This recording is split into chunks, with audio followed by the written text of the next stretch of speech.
heading into the home stretch here. I would really like to show you how this mold works.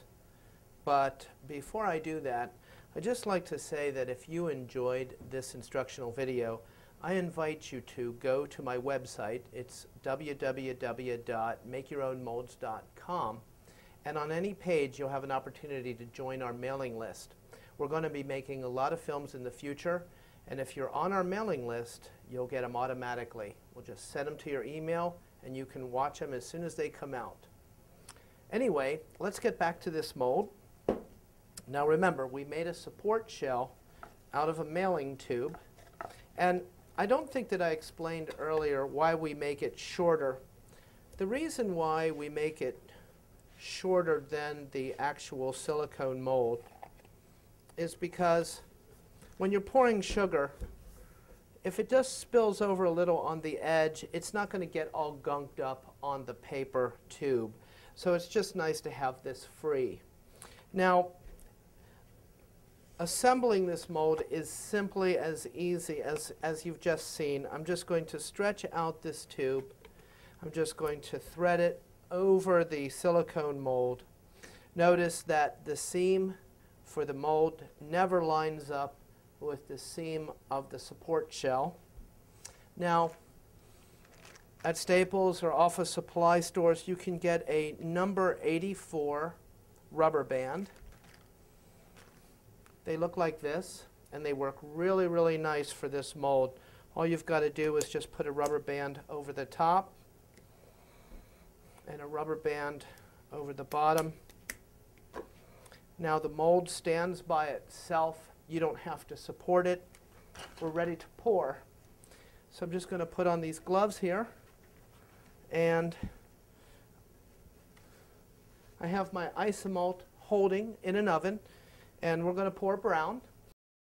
And I recommend that you pour your cooked sugar or your isomalt mixture at 275 degrees, maybe 265.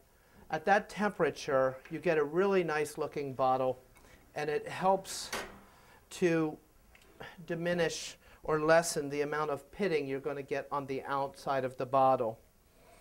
Okay, so it's just very straightforward here. I don't think you're going to believe how easy this is, but you're just going to take the isomalt and you're just going to pour it right down the center. Go ahead and try to pour it fast as it climbs the column, and just stop right at the top. Just stop right at the top. And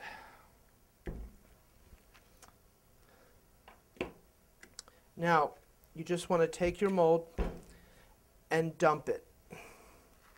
Okay? There's no turning necessary, refilling. You just simply take the isomalt and dump it back into your container. And notice I have these square dowels that I got at the hardware store. And all I'm going to do now is I'm just going to let the isomalt mixture run right out of the mold. We're just going to let it sit like this until it is hardly dripping at all. All of the insides is just going to flow right out. I can show that to you. See that?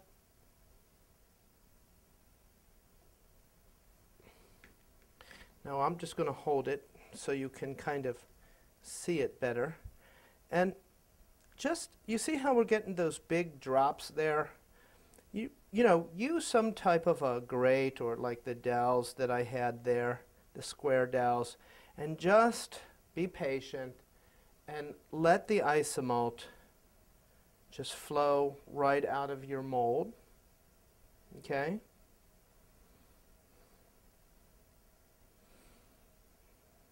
Now you can see we have a big drop here.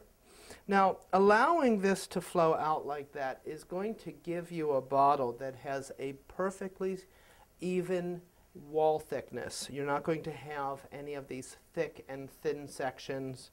The top of the bottle is not going to be solid. Everything is going to be really uniform. Now, I really think that we're coming to the end. You can see how this string is just hanging there. And so I'm just going to take this metal tool and I'm just going to trim around the bottom of my mold. Okay, comes right off of this silicone. And now I'm just going to let the mold sit straight up like this. Now, we're in Cincinnati, Ohio. It's about 22 degrees outside. Very, very low humidity, so that's a perfect environment for us to put the mold outside. And it's going to cool really fast. So we're going to do that, and when we come back, I'm going to unmold this bottle, and you can see just how easy it is to make sugar bottles with this great mold. Okay, it's been probably about maybe 5 or 10 minutes, and it's time now to unmold our sugar bottle and see what we got here. Okay, all you'd want to do is just take the rubber bands off, okay? And then you want to take your support shell off. Now, I'm going to try to unmold this so you can really see just how easy it pops out. Just going to open that puppy right along the seam.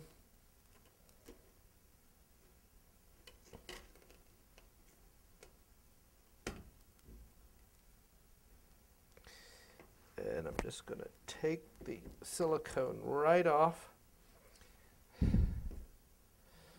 And there you have it. An absolutely perfect sugar bottle. Looks just like the bottle that we made the mold around. And you can just simply load this mold right back into the support shell. Put your rubber bands on and pour yourself another bottle. I hope you enjoyed this instructional video. I hope you give this a try.